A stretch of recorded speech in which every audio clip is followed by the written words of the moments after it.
ಪ್ರತಿದಿನ 2 ಬಾರಿ ಬ್ರಷ್ ಮಾಡ್ತಾ ಇದ್ದೀರಾ, ಮೌತ್ ವಾಶ್ ಯೂಸ್ ಮಾಡ್ತಾ ಇದ್ದೀರಾ, ಟಂಗ್ ಕ್ಲೀನ್ ಮಾಡ್ಕೊಳ್ತಾ ಇದ್ದೀರಾ, ಫ್ಲಾಸ್ ಯೂಸ್ ಮಾಡ್ತಾ ಇದ್ದೀರಾ, ಆದರೆ ಸರಿಯಾದ ಕ್ರಮದಲ್ಲಿ ಮಾಡ್ತಾ ಇದ್ದೀರಾ ಚೆಕ್ ಮಾಡ್ಕೊಳ್ಳಿ. ಹಾಯ್, ನಾನು ಡಾಕ್ಟರ್ ಭಾರತಿ, ಡೆಂಟಲ್ ಪ್ರಾಕ್ಟೀಷನರ್ ಇನ್ ಬೆಂಗಳೂರು.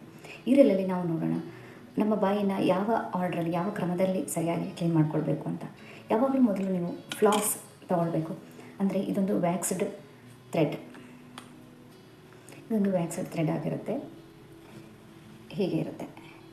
ಇದನ್ನು 2 ಬೆರಳಿಗೆ ಸುತ್ತಕೊಂಡು 2 ಹಲ್ಲುಗಳ ಮಧ್ಯದಲ್ಲಿ ಹಾಕಿ ನೀವು ಕ್ಲೀನ್ ಮಾಡ್ಕೊಳ್ಬೇಕಾಗುತ್ತೆ. ಇದನ್ನು ಫ್ಲಾಸಿಂಗ್ ಅಂತ ಕರಿತೀವಿ.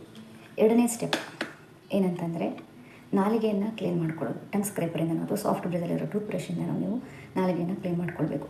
ಅದಾದ ನಂತರ 3ನೇ ಸ್ಟೆಪ್ ಏನು ಅಂತಂದರೆ ಫ್ಲೋರೈಡ್ ಇರೋ ಟೂತ್ ಪೇಸ್ಟಿಂದ ಸಾಫ್ಟ್ ಬ್ರಿಸಲ್ ಆಗಿರೋ ಟೂತ್ ಬ್ರಷ್ ತೊಗೊಂಡು ನಿಮ್ಮ ಹಲ್ಲುಗಳನ್ನು ಕ್ಲೀನ್ ಮಾಡ್ಕೊಳ್ಳಿ.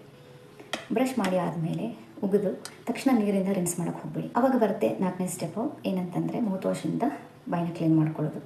ಮೌತ್ ವಾಶ್ನ ಬಳಸಿ ಅದನ್ನು ಉಗಿದ ನಂತರ ಸ್ವಚ್ಛವಾದ ನೀರಿಂದ ಬಾಯಿನ ತೊಳೆದುಕೊಳ್ಳಿ. ಇದು ನಿಮ್ಮ ಬಾಯಿನ ಕ್ಲೀನ್ ಮಾಡಿಕೊಳ್ಳುವಂಥ ಸರಿಯಾದ ಕ್ರಮ. ನೀವು ಇದನ್ನು ಆಲ್ರೆಡಿ ಫಾಲೋ ಮಾಡ್ತಾ ಇದ್ರಿ ಅಂತಂದರೆ ಎಸ್ ಅಂತ ಕಮೆಂಟಲ್ಲಿ ತಿಳಿಸಿ. ಇಲ್ಲ ಅಂತಂದರೆ ಇನ್ನು ಮುಂದೆ ರೂಢಿಸ್ಕೊಳ್ಳಿ. Thanks for watching.